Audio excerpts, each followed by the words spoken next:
Hello guys, the smoke of her burning, उसके जलने का धुआं, heart touching emotional story. Hello guys, भाग 1। ये बहुत ही ठंडा था। डेनमार्क में हमेशा ठंड रहती थी, खासकर नए साल की पूर्व संध्या पर। सर्द हवाएं परेशान और गरीब लोगों के लिए एक हताश ठंड लेकर आई। भूमि को तबाह करने के लिए युद्ध जारी रहे। संधियों पर हस्ताक्षर होते ही उनकी धज्जियां उड़ा दी गई। औद्योगिकरण ने स्कैंडी के नौसैनिकों, शहरों और उसके लोगों को जहरीला बना दिया। अमीर गरीब और गरीबों के बच्चों को पूर्व की सड़कों पर छोड़कर गर्म जलवायु में बेहतर अवसरों के लिए युवा पश्चिम चले गए। अमीरों ने कोई बुरा प्रदर्शन नहीं किया। इससे कोई फर्क नहीं पड़ता कि कितने लोग देश छोड़कर चले गए। जहां भी राष्ट्र ने अपनी सीमाएं खींची या जिनकी मुद्रा का आदान प्रदान हुआ, जब तक उनके खजानों में सोना पड़ा रहा, अमीर गहरी नींद में सो रहे। द मैच वुमेन शायद ही कभी सोई हो। सोने के लिए उसके पास जो एकमात्र सोना था, वह उसकी आंखों के धब्बों में था। अंधेरी आंखों जो कुछ भी नहीं खोती थी। जॉनसन एंड सॉन्डरबर्ग फैक्ट्री में अपनी जॉर्जर मेज पर झुकी हुई, उसने एक समय में 1 दर्जन या तो लकड़ी के छींटों को सल्फर में डुबो दिया। उसे बैठने से मना किया गया था। जहरीली गैस का एक बादल उसके चारों ओर मंडरा रहा था, जिससे उसकी वर्कशॉप को उसकी नीली हरी चमक और लहसुन जैसी गंध मिल रही थी। उसके हाथों की कॉलर्स पर चकत्ते पापड़ीदार हो गए थे, क्योंकि उसने स्ट्राइटिक एनीवेयर मैचों के लिए चीनी और फास्फोरस के मिश्रण के साथ प्रत्येक स्प्लिंट को कलात्मक ढंग से इत्तला दी थी।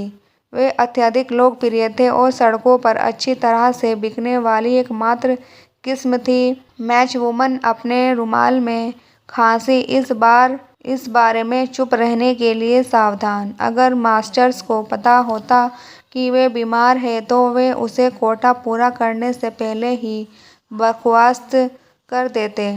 तपेदिक के संकेतों से परिचित होने के कारण उसके हाथों में खून लगा हुआ था। उसकी माँ की उम्र के लोगों ने इसे उपभोग कहा था, क्योंकि ये बीमारी जिसे भी पीड़ित करती थी, उसे खा जाती थी।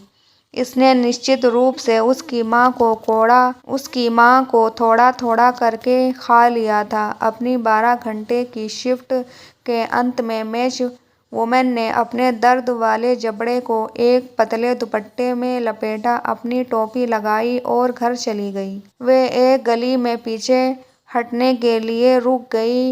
एक बर्फीली दीवार के खिलाफ झुककर उसने फ्लोरोसेंट उल्टी की। बोर्डिंग हाउस में प्रवेश करने पर सबसे पहले मैच वुमन पर किसी एक का ध्यान नहीं गया। हर दिन जो आधा डेनिश क्रोन कमाती थी, उससे उसने एक गंदा कमरा किराए पर लिया। अब सन्नाटा था कि उसका पति भाग गया था और उसके बच्चे मर गए थे। दूसरी सीमाओं से बड़ी संख्या में बच्चे चिमनियाँ और मिलों की सफाई करके लौट रहे थे। उसके अपने बच्चों का विपरीत, ये अन्य चुलबुले थे, रिकेट्स और स्कर्वी द्वारा झुके हुए थे। उदलेजर द्वारा परोसे जाने वाले पतले स्टू के लिए वे अक्सर लड़ते थे।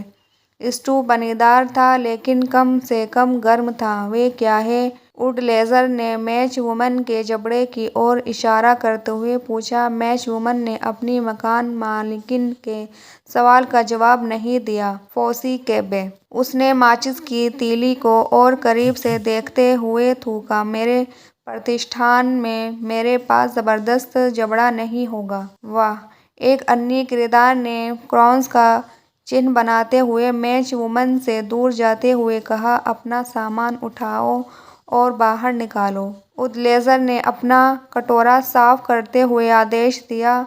करने के लिए कुछ नहीं था, सिवाय इसके कि जाओ और उसकी कुछ चीज़ें पैक करो। वे चुपचाप डाइनिंग हॉल से निकल गई और अंधेरे गलियारों से नीचे अपने कमरे में चली गई।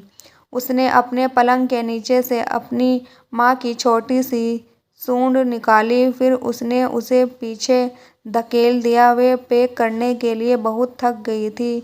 अपने कमरे की अपेक्षाकृत गर्माहट में मैच वुमन ने अपने पहने हुए जूते उतारे और मक्खी की भूसी और पुआल से भरे हुए ढेलेदार गद्दे पर बैठ गई। अपने भाग्य के बारे में सोच रही थी। उसने अपने सूजे हुए जबड़े को छुआ।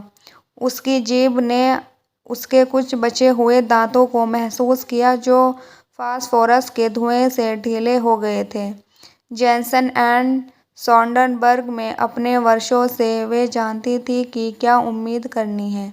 जैसे जैसे हड्डी का संक्रमण बिगड़ता गया, उसका मांस दुर्गंध लेने लगा, जिससे वे करीबी लोगों में अनिच्छुक हो गई। उसके दांत एक एक करके गिर जाते थे। शायद सड़ता हुआ मवाद उसकी आंखों के कटोरों तक फैल जाएगा। आंखों के कटोरों तक फैल जाएगा।